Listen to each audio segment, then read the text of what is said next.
ಅಷ್ಟು ಹಠಮಾರಿಯಾಗಿ ಜಿದ್ದಿಯಲ್ಲಿದ್ದ Manmohan Singh 2G scam ಅಂತ ಬಂದಾಗ DMKಗೆ ಯಾಕೆ ಈಲ್ಡ್ ಆದ? But after many discussions, I think the two ministries agreed that as far as 2G is concerned, we have to live with the present system, particularly with regard to the amount of spectrum that is built and embedded into a license agreement. ಒಂದು ಕಡೆ ಹೇಳಿದ್ದಾರೆ ಅವರನ್ನು prime minister ಅದಕ್ಕೆ accidental prime minister ಅಂತ ಹೇಳ್ತಾರೆ.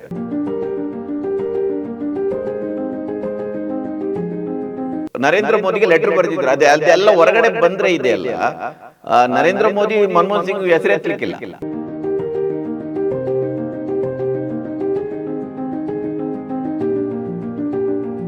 ಈ nuclear fact ಇದೆಯಲ್ಲ, ಪರಮಾಣು ಸಹಕಾರ ಒಪ್ಪಂದ ಅಮೆರಿಕದ ಜೊತೆ, ಅದನ್ನು ಬಹಳ ಅವರು ಹಾರ್ಟ್ ತಗೊಂಡ್ಬಿಟ್ಟಿದ್ರು, ಅದನ್ನು ಮಾಡಲೇಬೇಕು ಅಂತ.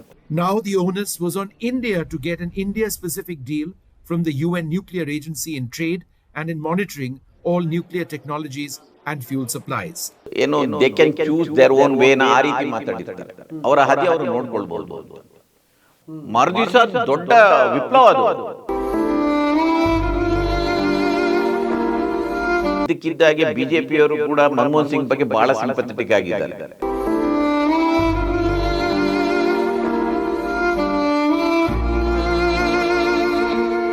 ನೋಡಿ, ಸಿದ್ದರಾಮಯ್ಯನವರನ್ನು ಇಷ್ಟಪಟ್ಟರು. ಯಾಕೆಂದ್ರೆ ಸಿದ್ದರಾಮಯ್ಯ ಕೂಡ ಸ್ಟ್ರೈಟ್ ಆಗಿರ್ತಾರೆ ಅನ್ನೋ ಕಾರಣಕ್ಕಾಗಿ.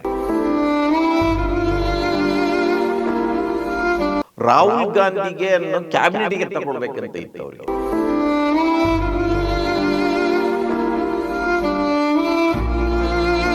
ನಿಮ್ಮ ರಿಸರ್ವ್ ಗೋಲ್ಡ್ ಇದೆ ಅಲ್ಲ, ಅದು ಸ್ವಿಟ್ಜರ್ಲ್ಯಾಂಡ್ ಮತ್ತು ಬ್ಯಾಂಕ್ ಆಫ್ ಲಂಡನ್ ಯಾವುದರಲ್ಲಿ ಅಲ್ಲಿ ಅಡವಿಟ್ಟು ಬಿಟ್ಟಿದ್ರು. ಕಂಪ್ಲೀಟ್ ದಿವಾಳಿ ಆಗಿತ್ತು ಸರ್ಕಾರ. ಮನಮೋಹನ್ ಸಿಂಗ್ ಈ ಸರಿ ಮೀಡಿಯಾದಲ್ಲಿ ಒಳ್ಳೆ ಪ್ರಚಾರ ಸಿಗ್ತಿತ್ತು.